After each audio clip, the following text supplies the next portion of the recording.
I'm Mike Uyak. I love to try new things, and I've had culinary adventures all around the world, as well as right at home. I've had really wonderful food, as well as some really horrible food. I'd like to share some of my adventures with you, and we'll see if I have what it takes to fix whatever goes wrong. This is Recipe Redemption.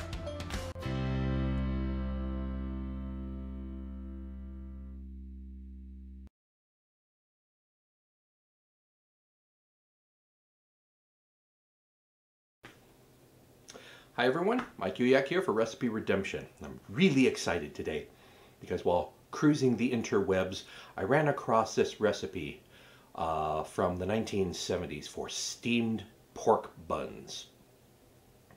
And I got really excited about this because, based on my upbringing, there's really only one steamed pork bun worth talking about, at least as far as I'm concerned. And it is the char siu bao. It is a steamed, it's not really a bun because it's not baked, it's steamed, so it's actually a dumpling, but it's this fluffy white bread that's steamed, and it's filled with char siu pork, basically a roasted pork belly, usually pork belly, but it can be any pork product, well, within reason, with this sweet and salty sauce to it. And usually it's often made with this sort of radioactive red dye. It's just a dye. And in Chinese culture, the color red denotes fortune, good fortune, and luck. So they're kind of little packages of luck. But so I wanted to take a look at this recipe, and it was published in a paper in somewhere around 1975, 76 or so. And just looking at the ingredients, here it is. So just reading over the ingredients, it's kind of interesting here. 1/2 pound of ground pork or beef. So you can make this with beef, but it's a steamed pork bun. Sure. Then you add 2/3 of a cup of wishbone Russian dressing, because nothing says classic Chinese dim sum fare like Russian dressing. Okay, we'll go with it. Water chestnuts. A can of water chestnuts, drained and finely chopped. I don't remember that being classically in a char siu bao, but okay. I guess that makes it Asian. It's going to have a little bit more crunch to it. Water chestnuts are generally inoffensive, but they're kind of a nothing. They're just really there for texture. They're kind of crunchy, and they don't really taste like a whole lot. So, sure. And same thing with the 2 tablespoons of finely chopped green onion. Okay, sure. Onions kind of go into everything, so that's fine. But wait, that last item. 2 packages of refrigerated buttermilk biscuits. Biscuits. What the f...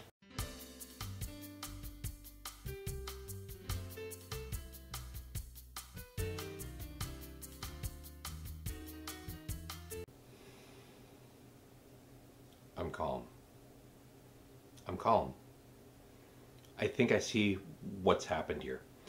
Somebody back in the 1970s tried a char siu bao and said, OMG, these things are fire. Yeet!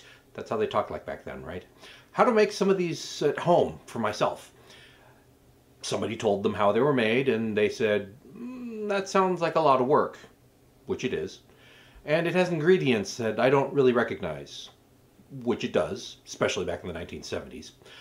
What if I made it out of stuff I can readily find in my 1970s era grocery store? And thus, Russian dressing, refrigerator biscuits. Meh. So, in the interest of fairness, and this channel being what it is, I'm going to make this. 1, maybe 2. And since I'm absolutely 100% certain it will be nothing like char siu bao, except possibly the shape, I'm going to try and make real char siu bao from scratch, and see if there are any ways to shorten or simplify the process using stuff I can find in my modern grocery store. The real way of making char siu bao is quite involved. The dough is actually a sort of a sourdough. You actually have to mount a sourdough mother. It takes about 4 days of feeding and growing the silly thing to develop the flavor and, meh. I've seen also where, especially in commercial applications, not only is it a yeast risen dough, but they also add baking soda, baking powder, and in fact, instead of baking soda, which is sodium bicarbonate, they use an aluminum bicarbonate, which is sort of like an uber baking soda. It just produces that much more CO2, or it's more reactive. Yeah, it's a specialty item. You're probably not going to find it in a grocery store, so we're not going to do that. We're not going to do a sourdough mother. I am going to do, for the char siu itself, the roast pork, I am going to try and find some pork belly, because that, well, it's pork belly, first of all, so you gotta do it. But it is classically the cut of pork that you actually use for the filling. So let's get started. Okay, to start with, although Wishbone does actually still make Russian dressing, my local grocery store hasn't sold it in a number of years, so I'm gonna have to make my own. This is ketchup, mayonnaise, dill relish, horseradish, and some spices that I just stir all together, and I'm adding the green onions and the water chestnuts as mentioned in the recipe, along with some sauteed ground pork.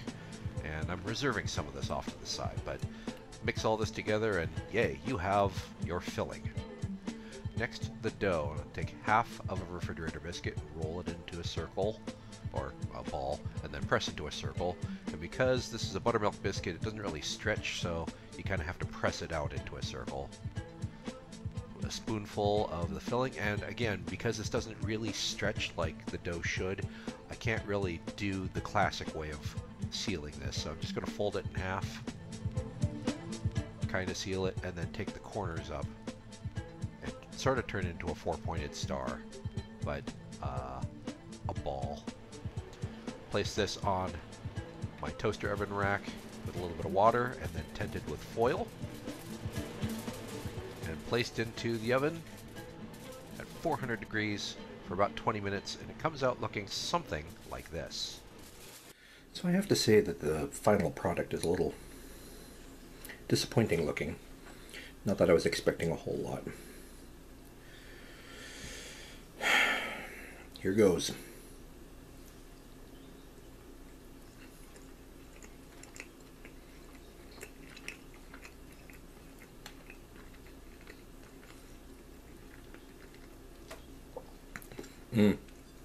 No. No, no, no, no, no, no, no.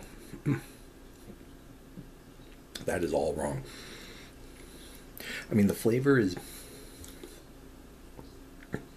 It's not offensive. I was afraid that the Russian dressing would really pull us in a weird direction, but it's not. It's definitely not char siu bao, obviously. The buttermilk biscuit is good. I like buttermilk biscuits, but steamed like this, it gives it a kind of a funny texture, because the biscuit is intended to bake up with nice layers, and have kind of a nice sort of crumb to it. It's not really meant for steaming, so this kind of becomes a little bit gummy.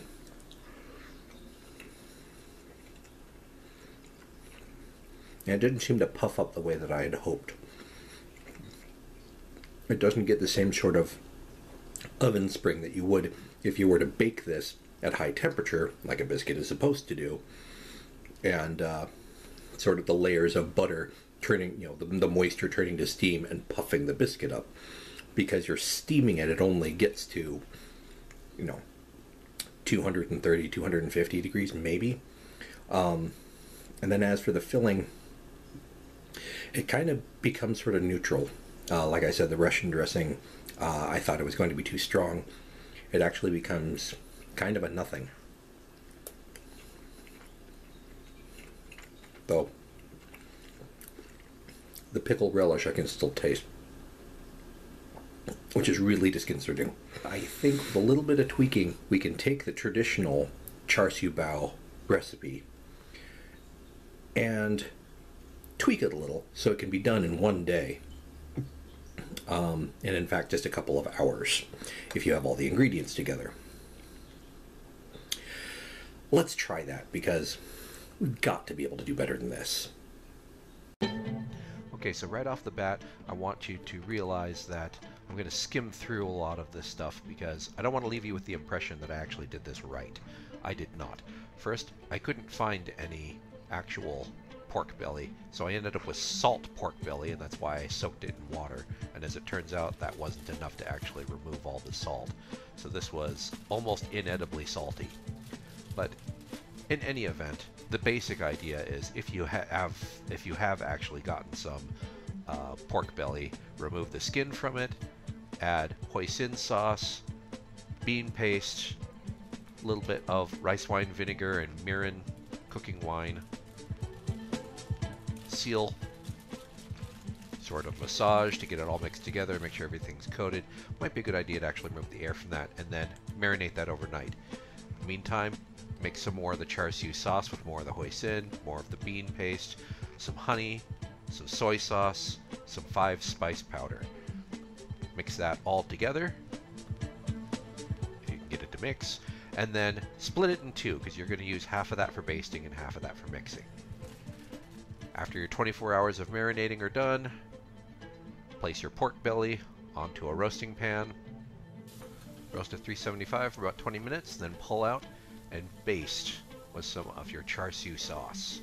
Place it back in the oven, baste for another about 7 or 8 minutes on this one side. Take it out, flip it over, baste again, put it back in the oven. Lather, rinse, and repeat several times until it comes out looking something like this. Once it does, let it cool a little bit and chop into about 1/4-inch pieces. This is your filling. Then mix with that other half of the char siu sauce that you set aside and put back in the fridge to store while you work on the dough. The dough went through several iterations in this experiment, but it's all just a basic bread dough, but instead of bread flour, you use all-purpose flour. I have salt, a little bit of vegetable oil, baking powder, baking soda, and yeast. And for the moisture component, I'm going to use warm milk, heated to about 100 degrees Fahrenheit. Just going to mix that until it forms a shaggy dough, knead it for a few minutes, and then set aside to rise for about an hour and a half.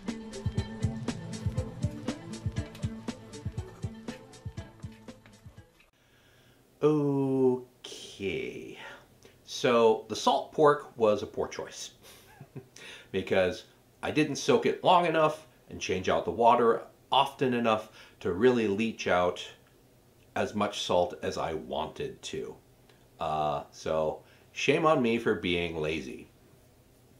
However, when you think about it, what is pork belly? It is uncured, unsmoked, unsliced bacon. So let's start over with some bacon, uncured bacon. It's okay if it's smoked. It's got a little bit of a smoky flavor to it. That's fine. It'll add to the flavor. But thick cut bacon. Okay, my char siu bacon is just a basic procedure that can be adapted to other purposes. The thick cut bacon I've roasted for about 20 minutes, and then I'm basting with my char siu sauce on one side, stick it in the oven, flip, rebaste, etc., until it looks something like this. So, char siu glazed bacon. See? Still floppy. You don't want it crisp, like I said, but a nice shellacking of my lovely char siu sauce.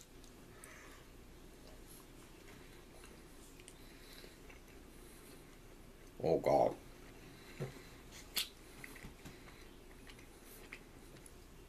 Oh, sweet honey in the rock. That is good. Okay. Now we're on to something. Now we chop this up into little bitty bits and get ready to stuff our bao. Alright, assuming you successfully made dough, here's how you actually assemble your char siu bao. You're going to take a ball of the dough, use a rolling pin to roll it out into a circle-ish, and try to have the edges a little bit thinner than the center.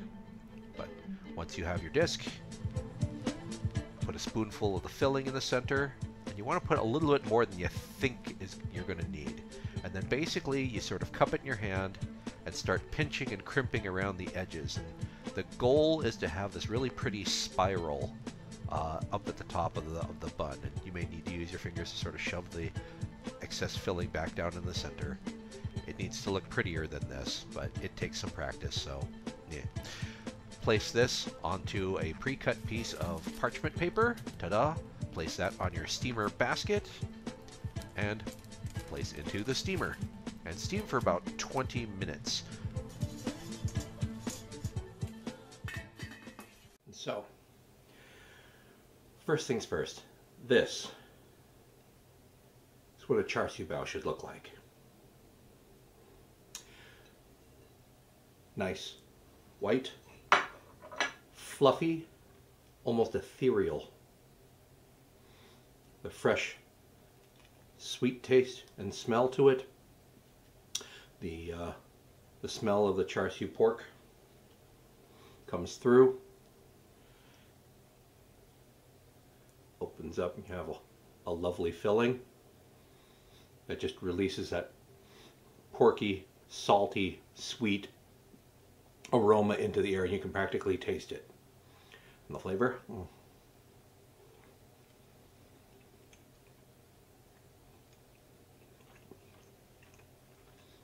No canned defense. That is fantastic. Now, the second thing, full disclosure, I didn't make this one. I bought it from a Chinese bakery about a half-mile from my house. After several attempts with various filling combinations and various dough recipes, I ran out of ingredients before I really made a truly satisfying char siu bao.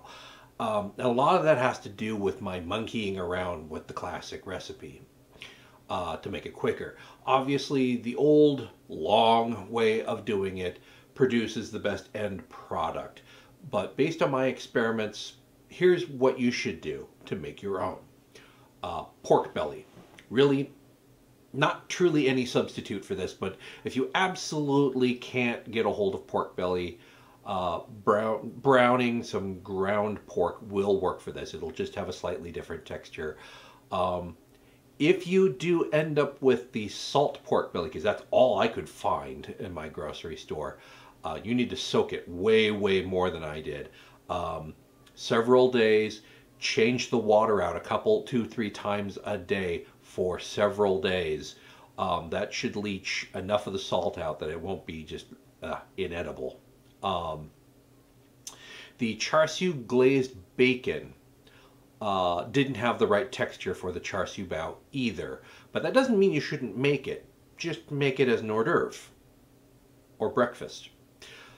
As far as the dough is concerned, all-purpose flour is actually preferable.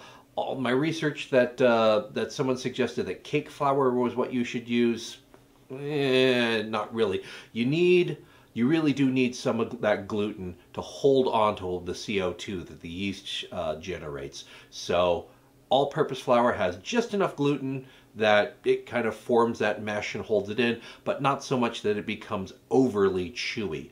But it does mean that you need to knead it. So about 8 to 10 minutes in your stand mixer with the dough hook on it, followed by about an hour and a half rise, and then punch it down, just like any other bread.